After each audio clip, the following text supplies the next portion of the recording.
뉴스라이브입니다. 실시간 관심을 끄는 화제의 뉴스들 또 하나하나 만나보겠습니다.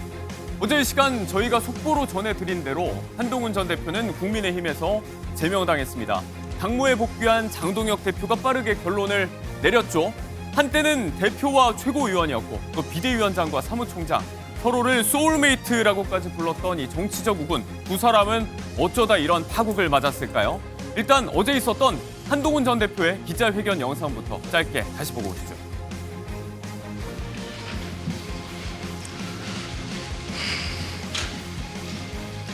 오늘 저는 제명당했습니다. 저를 제명할 수는 있어도 국민을 위한 좋은 정치의 열망을 꺾을 수는 없습니다. 당원 동지 여러분, 그리고 국민 여러분, 우리가 이 당과 보수의 주인입니다. 절대 포기하지 마십시오. 기다려 주십시오. 저는 반드시 돌아옵니다.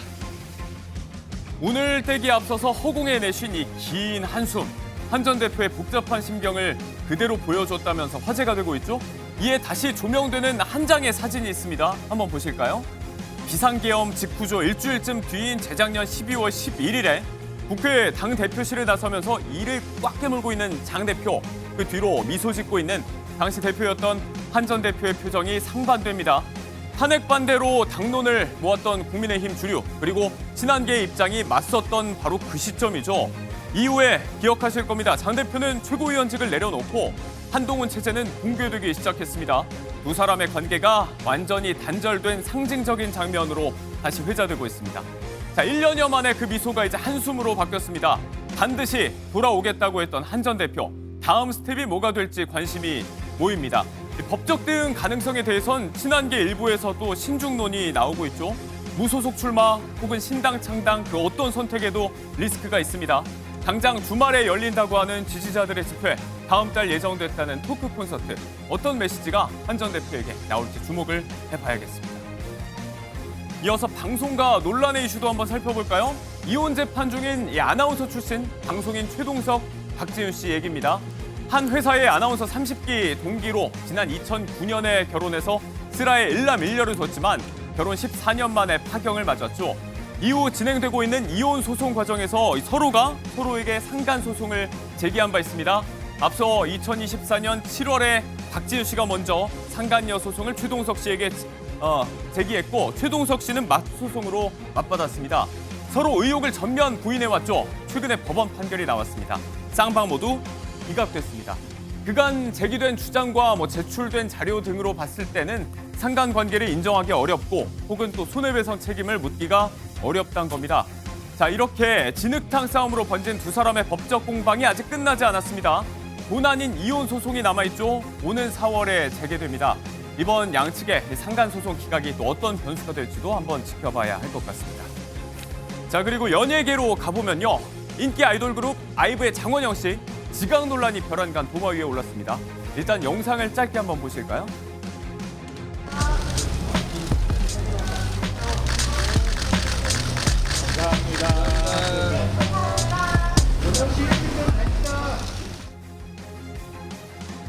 자, 본인이 앰버서더로 활동 중인 한 의류 브랜드 행사에 참석을 했습니다. 행사를 마치고 나서 퇴장하는 이 장원영 씨에게 일찍 좀 다닙시다 하는 기자로 추정되는 사람의 힐난이 가해졌고 당황하면서 빠져나가는 장 씨의 모습이 SNS상에서 논란이 됐습니다. 영하의 추운 날씨가 이어졌죠. 기다리게 하는 건 너무한 거 아니냐. 사과도 없었던 것 같은데 비난 댓글이 이어졌습니다. 무려 40분을 늦었다는 확인되지 않은 사실도 무분별하게 퍼졌습니다. 실상을 한번 볼까요? 주최 측의 진행 미숙으로 인한 해프닝이었다고 밝혔습니다. 장 씨는 행사 시작 시간인 11시 30분에 5분 전에 일찍 도착을 해서 기다리고 있었다는 겁니다. 현장에서 진행이 좀 늦어지면서 10분 정도 대기하다가 35분에 나왔다는 설명인데요. 추운 날씨에 기다리게 한 기자들과 또 잘못된 정보로 피해를 입은 장원영 씨 모두에게 사과한다. 해당 브랜드 주최 측은 덧붙였습니다. 상황이 이렇게 반전되면서 지각 누명을 벗은 장원영 씨, 오히려 섣불리 비난 댓글을 단 누리꾼들이 사과해야 한다는 반응이 이어지고 있습니다. 일부 댓글들이 삭제된 걸로 요즘 중립 끼어 놓는다라는 이야기하죠. 확실하게 확인되기 전까지 섣부른 비난은 좀 조심을 해야겠습니다. 자, 마지막 소식입니다. 하늘 높은 줄 모르고 치솟는 금값. 관련된 사건, 사고와 이슈들도 덩달아 더 관심을 받고 있는 요즘이죠. 먼저 소개할 이야기는 11억 상당의 금을 가지고 나가서 행방이 묘연해진 금은방 직원의 얘기입니다. 서울 종로 3가 귀금속거리 한 금은방 업주가 어제 경찰에 신고한 내용인데요. 금 약 4kg을 가지고 나간 직원이 연락이 되지 않는다는 겁니다. 평소처럼 골드바 만들어달라 업무 지시를 했는데 연락이 안 된다. 심지어 이 두 사람은 가족관계인 걸로 알려졌습니다. 금 4kg은 어제 시세로 따지면 10억 8천만 원 정도에 달합니다. 업무상 횡령 혐의로 고소장이 접수돼서 수사가 이루어지고 있습니다. 두 번째 이야기 보겠습니다. 터널에서 발견된 100돈짜리 금팔찌. 이 경우는 주인의 행방이 묘연합니다. 의정부 경찰서에 따르면 지난해 말 한 남성이 의정부의 사패산 터널에서 해당 팔찌를 습득해서 신고했다고 하는데요. 100돈이면 지금 시세로 9천만 원이 넘죠. 전방위 확인에도 불구하고 아직 주인이 나타나지 않고 있다고 하는데요.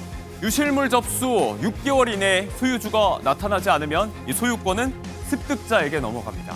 반년 뒤면 또 올해 5월 말 정도인데 그때는 금값이 어떨지, 또 어떤 사연으로 이런 데 버려지게 됐는지 여러모로 관심을 모으고 있는 금 이야기까지 한번 해봤습니다. 이상 오늘의 뉴스라이브였습니다.